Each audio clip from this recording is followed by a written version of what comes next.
So, gusto ko naman maging mukhang professional. Professional. Ayun. So, another story time lang about my journey sa BPO.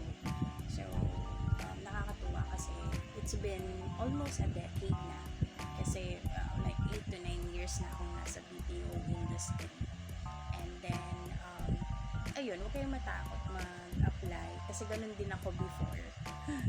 Nagtatakot. Yan, I can still remember back then, 2016. Naalala ko before is, they're pushing me din. May mga tao na nagpo-push sa akin na, apply ka na, ganyan. So, trinay ko. And that was with Sighted. Yun yung unang-unang company and that was the first time I applied. So, a little story time. Inulit ko na naman. I would like to share my experience applying in Sighted kasi ang smooth talaga nung process nila. And then, una yung assessment and what they call it is SBAR. If you guys are familiar with SBAR, it's a language assessment. Uulitin mo yung naririnig mo, parang may multiple choices yung question na isa-select mo dun yung tamang grammar or tamang answer dun sa blank, parang fill in the blank siya. Tapos yun. And then, I remember, they offered me a near-hire training. Meaning to say, they call it Sightel ACADS or Sightel Academy. So, I don't know if they're still offering it right now, pero share ko lang yung experience ko. Share na, ayun, papakita ko yung picture dito. Yan yung picture na tuwan-tuwa talaga ako kasi gusto ko rin talaga magkaroon ng work experience before, and since nga undergraduate ako, and then natapos, or hindi ko natapos yung course ko na, which is HRM. So, it is hard for me to, to see myself na mag-work sa mga hotel industry. So, I grabbed the chance, nag-try akong mag-apply sa BPO, and then, ang nangyari is, yun nga, yung sa assessment kasi, sa SBAR, if hindi mo siya mapapasa, they will offer you a near-hire training. Pero, kunyari, for example, if I can still remember, 55 yung quota or 55 yung dapat mong ma-hit na score. Ang nakuha ko lang is 49. So, kaya siya near-hire training is, they will train you kung paano makapasa. So, ayun, that's one of the best thing about Sightel is, hindi lang sila humihinto sa application. So, they will still give you a chance kapag nakita nila na there's a potential in you na makapasok sa customer service or sa call center industry. Ayun, na-offeran ako.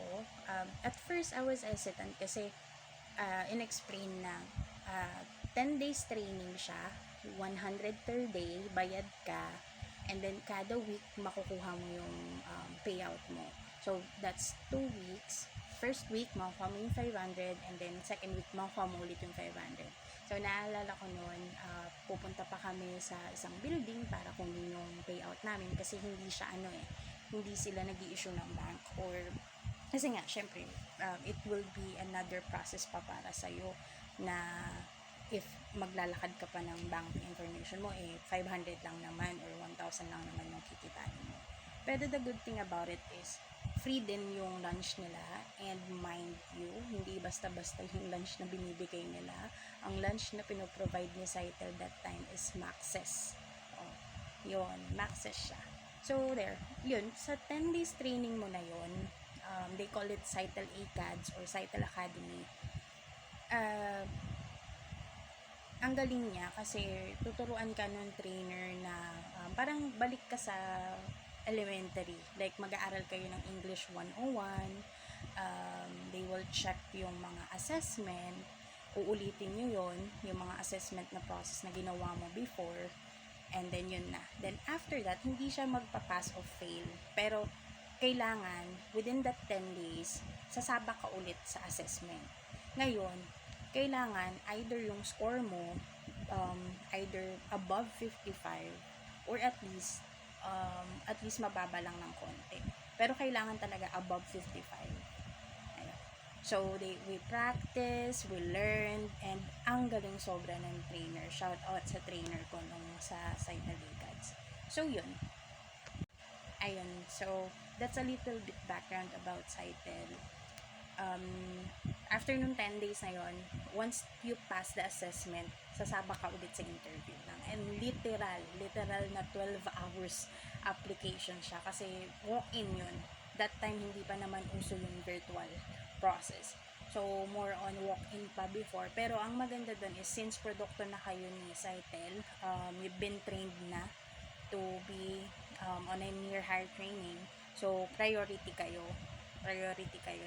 that day. So, I can still remember talaga.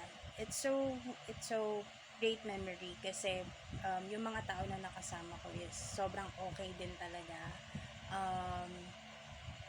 Hindi ko na alam kung nasan sila ngayon, pero I am still friends with them sa Facebook, and nakikita ko na we have separate lives na talaga.